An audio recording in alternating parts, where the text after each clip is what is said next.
Sir, start. My dear friends, while teaching The Importance of Being Honest by Oscar Wilde, I will have to stress a few discussion topics because I will have to discuss those topics in order to enhance your understanding of the text. Because as a teacher, every year we have to try to make a particular kind of an interpretation. And the choice of those discussion topics are at once parts of and consequent of those interpretative objectives. But before I discuss the topics that I would like to chart out for this year 2020, I would like to give you an outline of the plot of this play. Why is it important? You can very easily understand.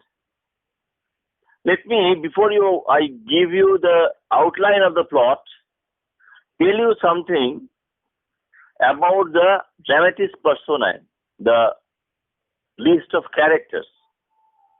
There is Jack or John Worthing, a young man, comfortably off, who stays in Hertfordshire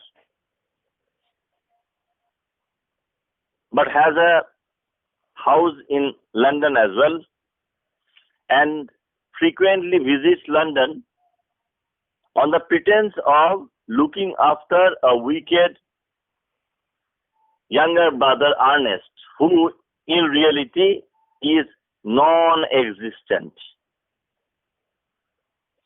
The second important character is again a male character.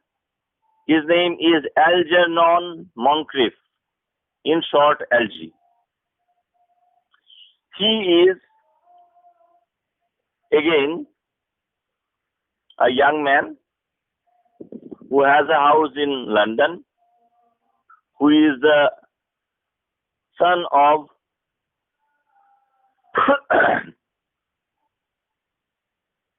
a now deceased military officer.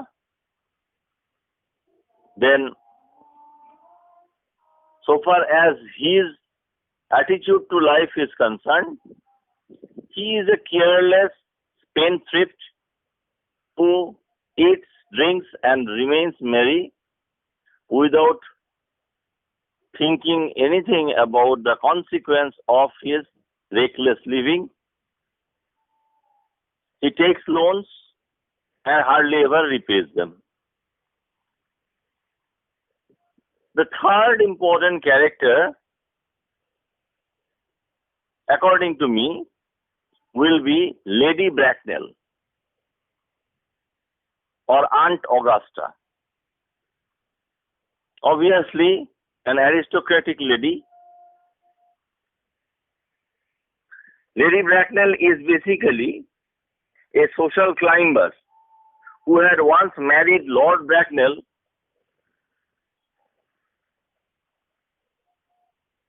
in order to climb in the social hierarchy of London society, obviously.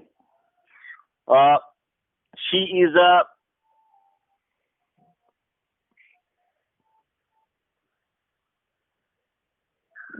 a relatively astute but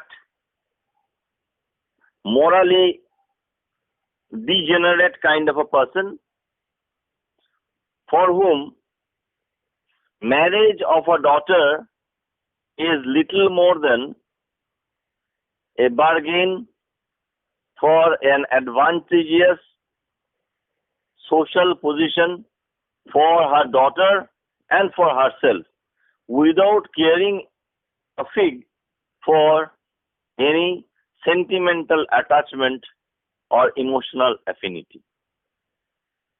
The fourth character in order of importance is Gwendolen Fairfax.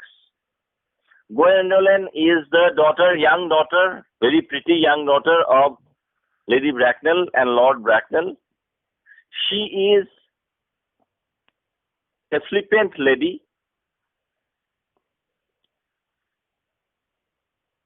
in some ways childish, very romantic and sentimental. She has an insane desire of marrying or being in love with somebody called Earnest.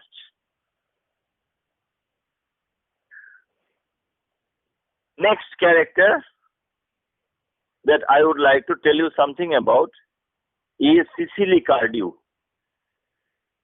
Cecily Cardew is Jack Worthing's ward, the daughter of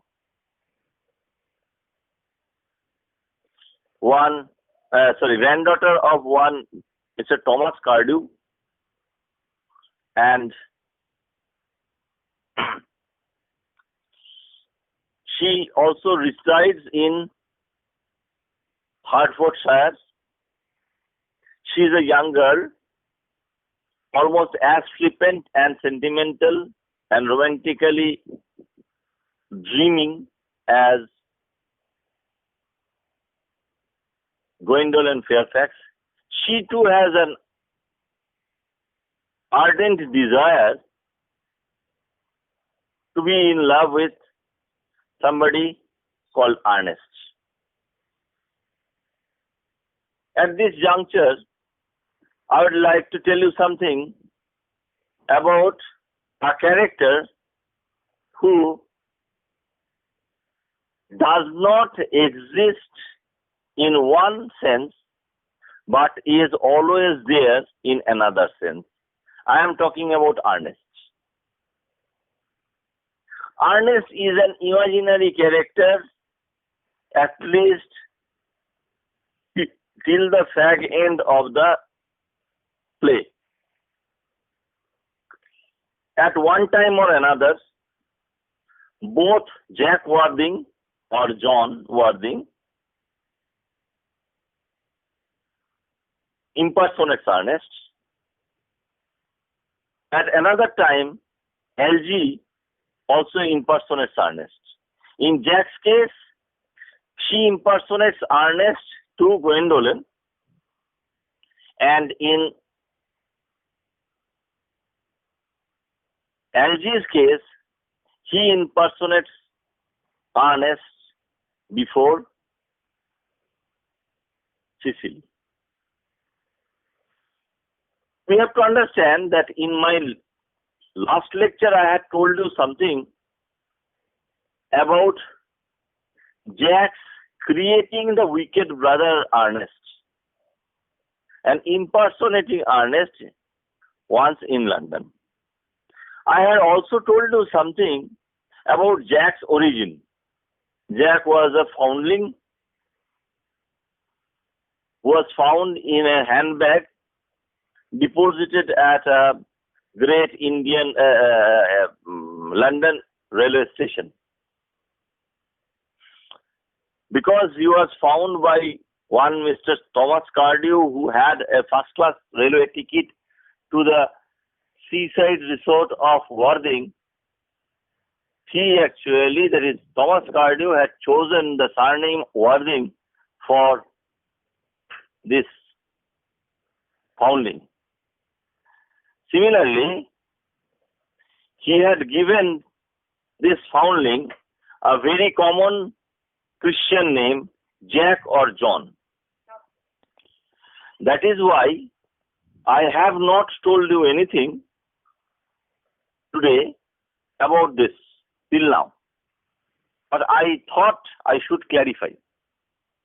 Okay, The sixth character, including, if we include Earnest, then obviously we have talked about the sixth character was Earnest. Jack, LG, Cecily, Gwendolyn, Lady Bracknell, and Earnest. Now the seventh character will be, in terms of importance or significance, Miss Letitia Prism, a middle-aged governess or chaperone of quote-unquote repulsive aspects, not very pretty to look at, according to the flippant and not very respectful Lady Bracknell. Now, this Prism was once the nurse of the eldest son of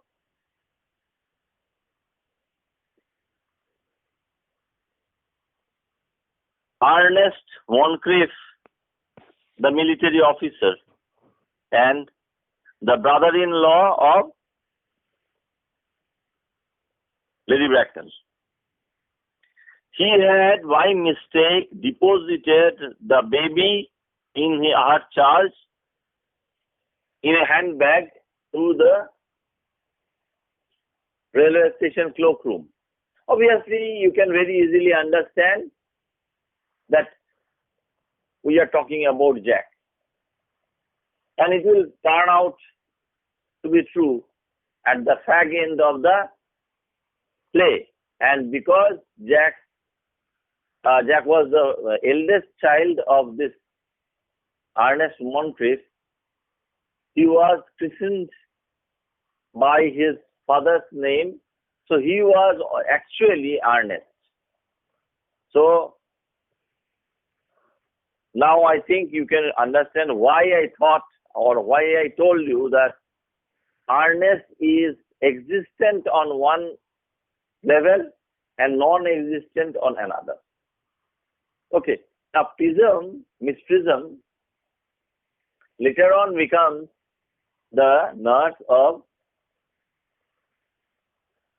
Cecily Cardew, the governess and tutor. And Miss Prism becomes a pivotal figure in the resolution of the plot, in the unearthing of Jack's identity as Earnest. The eighth character, important eighth character, is obviously Dr. Chasuble. Dr. Chasuble is the parish priest at Hertfordshire and an ardent admirer of Miss Prism, with whom he has fallen in love.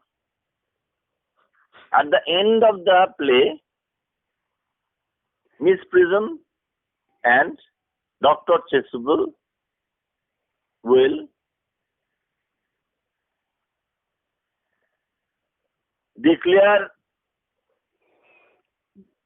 their mutual affection to each other, and there will be, along with two other marriages between Jack or Earnest with Gwendolyn and LG and Cecily. The third marriage between the third pair of lovers will be fixed, and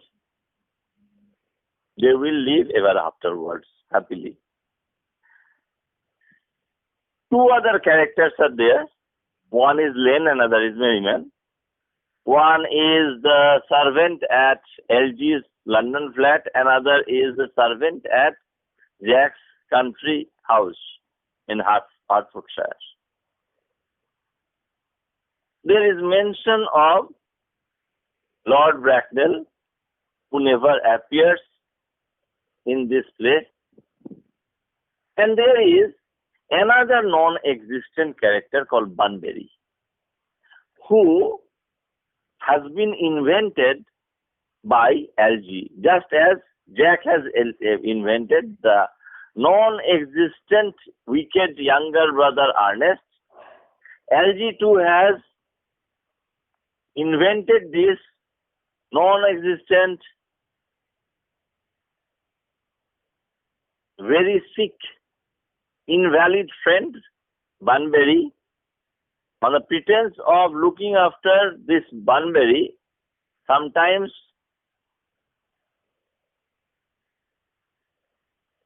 Algy pays visits to the country, obviously for pleasure. But these are the main characters of this tale. The action begins at Algy's London house, the morning room. Algy is expecting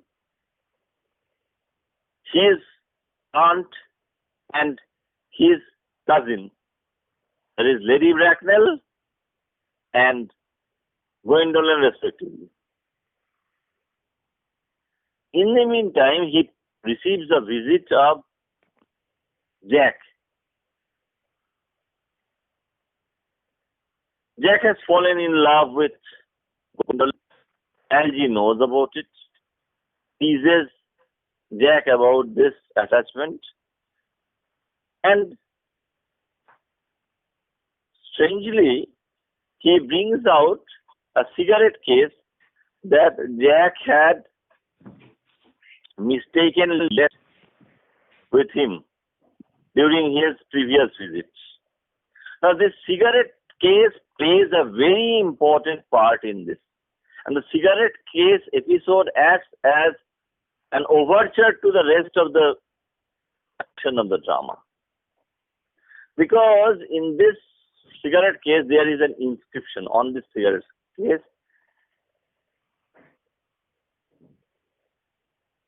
which reveals that this cigarette case has been given by little Cecily to his dear Uncle Jack. Little Cecily, even though Jack tries to present her as an elderly aunt,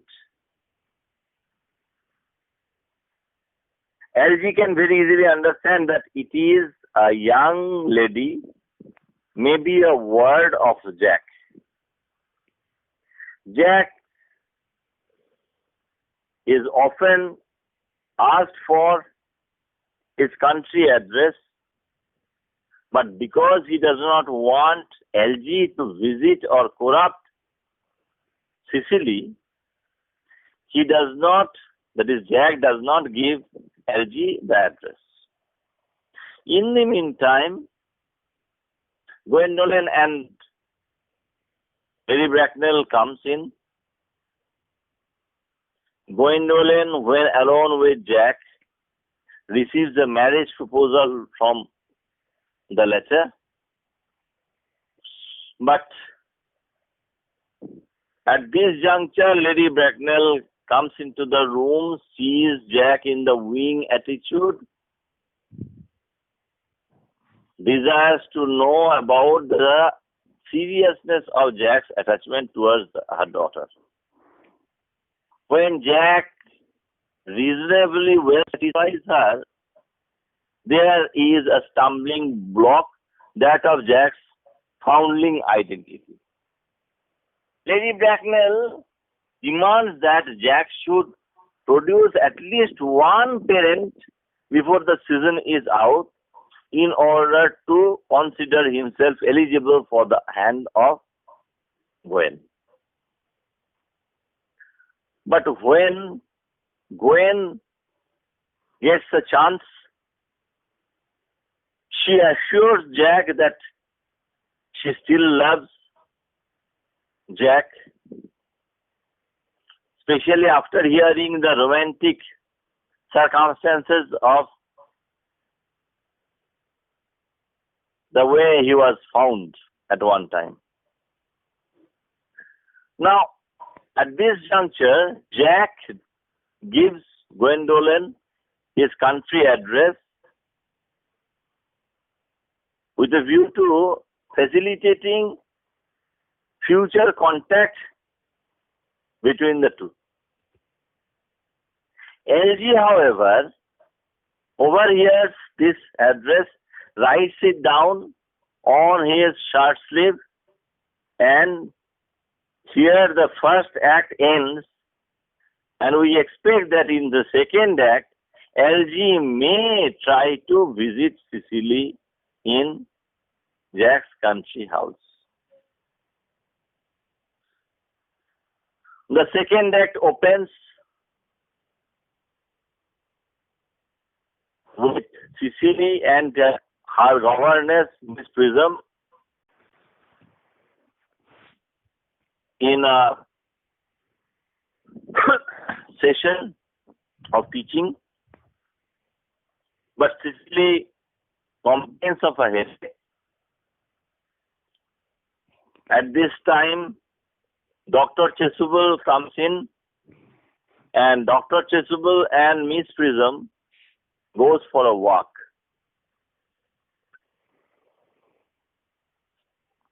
Cecily has, in her own mind, played an elaborate game of make-believe,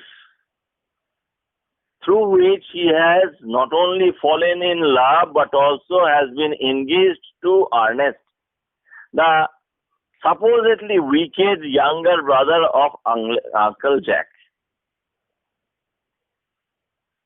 So, it becomes a very interesting encounter when LG comes in impersonating Earnest to meet Cecily. Even the reckless LG is astounded by the make-believe that Cecily confronts him with. According to this make-believe game, Cecily has not only fallen in love or has been engaged to the dicey Earnest, here being impersonated by LG, but also sometimes broken off and the engagement and sometimes renewed it. It is at this juncture that Jack returns to his country house in deep mourning, wearing black clothes, asserting that his wicked brother Earnest is no more. So we can very easily understand the amount of surprise, the extent of his surprise when he is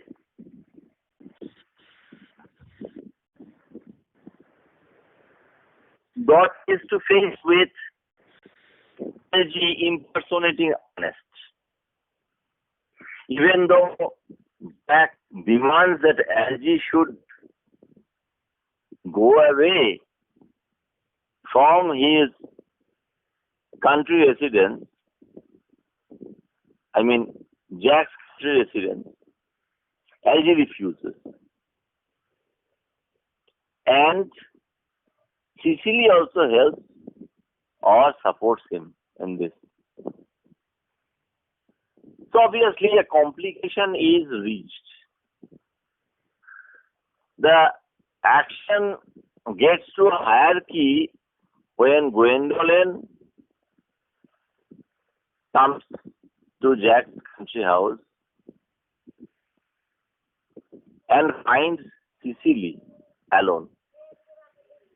Apparently both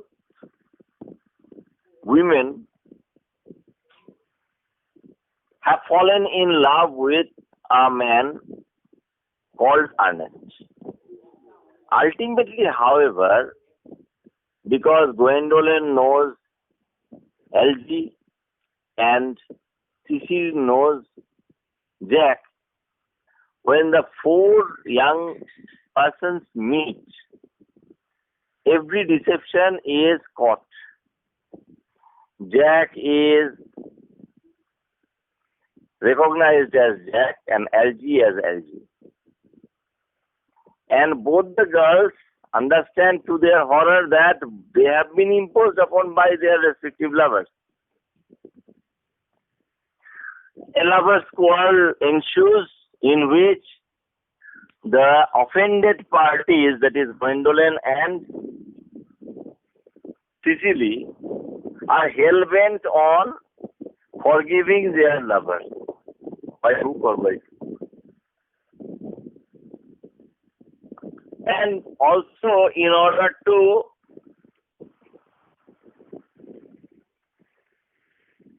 conform to the desires of their respective beloved, both Jack and LG decide to rechristen themselves as Earnest. It is at this juncture, when they are discussing the possibility of this with Canon Chasuble, that Lady Bracknell comes in. He makes inquiries about Cecily as a prospective bride for LG. Here, Lady Bracknell knows the shiftless, heedless expenses and habits of LG. So when Jack makes her understand, that is, Lady Bracknell understand that Cecily is a rich heiress,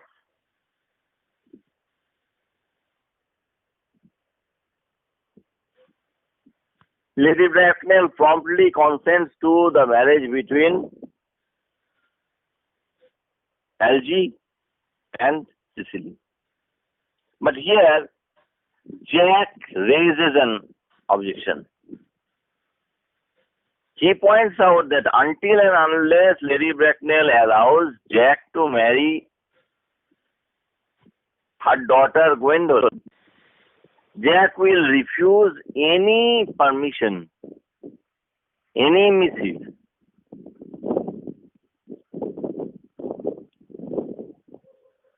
for the marriage between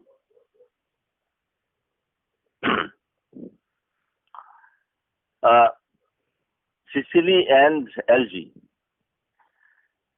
If they have to marry, Jack stipulates that Lady Bracknell will have to consent to the marriage between Jack and Gwendolen. Here, at this juncture, Miss Prism comes in, and the moment Lady Bracknell sets her eyes upon Miss Prism, the lady glares and shouts at Miss Prism, demanding of her to produce the baby that she had once long ago taken out on a perambulator. Ultimately, the cloud